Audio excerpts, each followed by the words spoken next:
కేంద్రమైన బస్టాండ్ సెంటర్లో తేలికపాటి వర్షం పడినా వాగును తలపించేలా నీరు చేరి ఆ దారిన వెళ్లాలంటే అష్ట కష్టాలు అనుభవిస్తున్నామని ప్రజలు అంటున్నారు.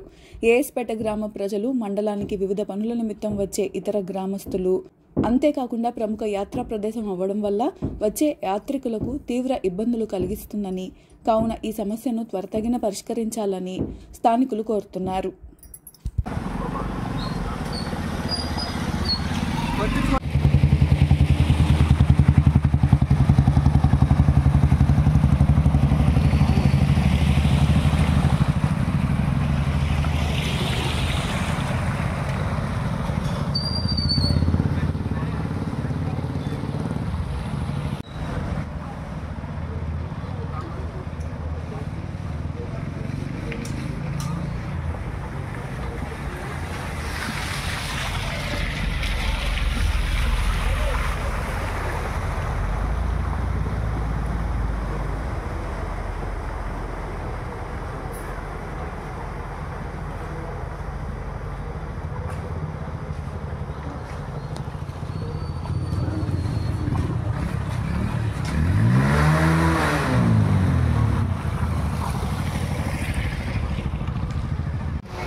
స్పీడ్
వచ్చిందన్నమాట.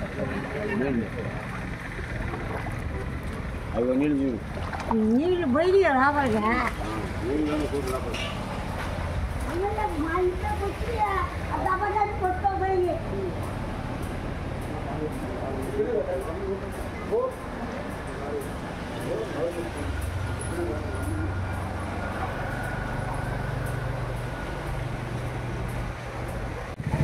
నీళ్ళు మాత్రం చూస్తూ లేదు అందరూ.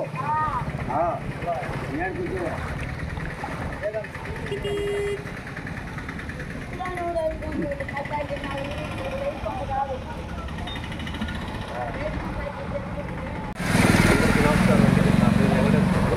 నేను ఈ గ్రామ నివాసి. ఇది బస్ స్టాండ్ కూతురుపేట దూరంలోనే ఏ బస్ స్టాండే ఈ పరిస్థితి. కొద్దిపాటి వర్షంతో ఈ విధంగా దుర్మారమైన పరిస్థితి. మండల కేంద్రంలో ఏఎస్పేటలో ఉండేటువంటి ఎంఆర్ఓ కార్యాలయము, ఎండిఓ కార్యాలయము, ఎంఈఓ కార్యాలయం, అన్ని కార్యాలయాలు అన్నీ ఉన్నాయి. కానీ పేరుకేమో ఏఎస్పేట ఏది ఖాజా నాయబ్ రసూల్ గారి దర్గా ఉంది, యాత్రాస్థలం. అయినా కానీ అధికారుల యొక్క నిర్లక్ష్యం, ఈ విధమైనటువంటి కొద్దిపాటి వర్షం వల్లనే ఈ విధమైనటువంటి పరిస్థితి, దయనీయమైన పరిస్థితి ఏర్పడుతుంది. దీనికి సంబంధించినటువంటి ఆర్బీఐ అధికారులు కానీ, రోడ్డు ట్రాన్స్పోర్ట్ అధికారులు కానీ, మిగతా వాళ్ళు కానీ దీనికి స్పందించి కార్యదర్శులు కానీ ఏదైనా దీనికి సంబంధించినటువంటి వ్యక్తులు వెంటనే స్పందించి ఈ సమస్యను మాకు పరిష్కరించవలసిందిగా మేము కోరుకుంటున్నాము. ఇది కొద్దిపాటి వర్షం వల్లనే తీవ్రమైనటువంటి అవస్థలు. ఈ బస్సులు కానీ ఇక్కడి నుంచి ప్రైవేట్ ట్రావెల్స్ హైదరాబాద్కి ఉదయం నుంచి సాయంత్రం 6 నుంచి 7 దాకా కనీసం 7 సర్వీసులు వస్తాయి. వచ్చేటువంటి రాకపోకలు నిరంతరం ఏర్పాటు తిరిగేటువంటి పల్లె వెలుగు కానీ, మిగతా ఆటోలు కానీ, బస్సులు, 2 వీలర్స్ కానీ అన్నిటికీ కూడా చాలా చాలా ఇబ్బంది కలుగుతుంది కొద్దిపాటి వర్షం వల్లనే. ఈ పరిస్థితి చాలా శోచనీయమైనటువంటి పరిస్థితి. ఈ పరిస్థితిని తగ్గటువంటి సంబంధించిన అధికారులు వెంటనే స్పందించి మాకు ఈ సమస్యను పరిష్కరించవలసిందిగా మరీ కోరుకుంటున్నాం. Thank you.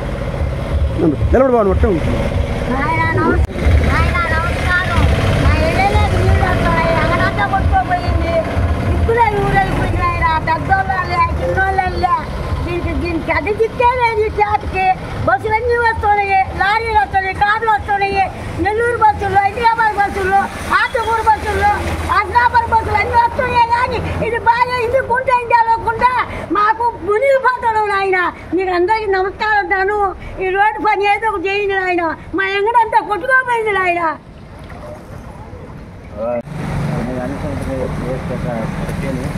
చిన్ననాటి వ్యాపారం చెప్తున్నాను, బిర్యానీ వ్యాపారం.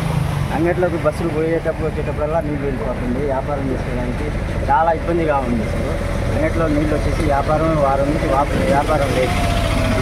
ఏం చేసుకుని బతకాలో అర్థం కావడం లేదు. ఈ రోజు చూస్తే ఇచ్చే నిలబడిపోయాం.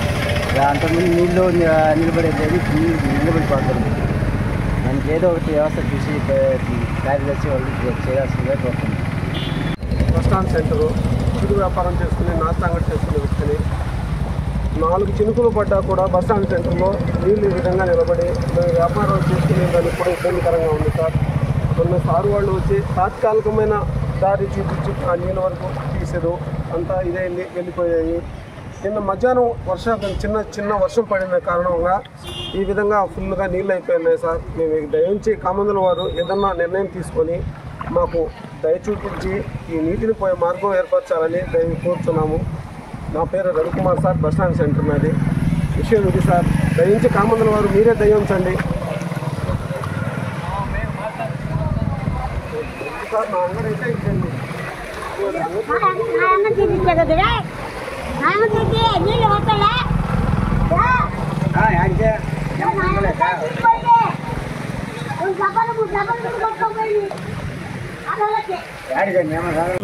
హలో, మాది ఏసుపేట గ్రామం, ఏసుపేట మండలం.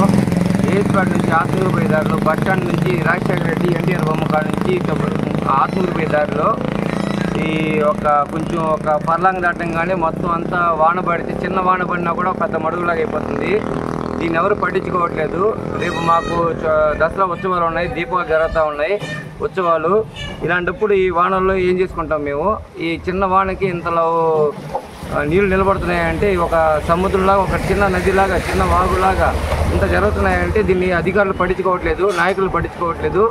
దీనికి తగ్గినట్టు ఎవరైనా చేయగలరని మేము కోరుకుంటున్నాం. ఇంతకుముందు 2-3 సార్లు కూడా ఇలా వెతకడం జరిగింది, కానీ ఎవరు పట్టించుకోలేదు. దీని ఒక్కటి వరకు కొంచెం బాగా గట్టిగా చేసి మాకు న్యాయం చేయగలరని, ఆ పక్క ఈ పక్క సైడ్ కాలువలు చేయగలరని మేము మిక్కులు ప్రార్థిస్తున్నాం. ఇది కలెక్టర్ దాకా పోతే ఇంకా మంచిది. ఆర్డీఓ గారికి కూడా నాకు తెలిసి ఆర్డీఓ గారు కూడా పోతే ఇంకా మంచిది. ఇది మటుకు చేయగలని మేము ప్రార్థిస్తున్నాం.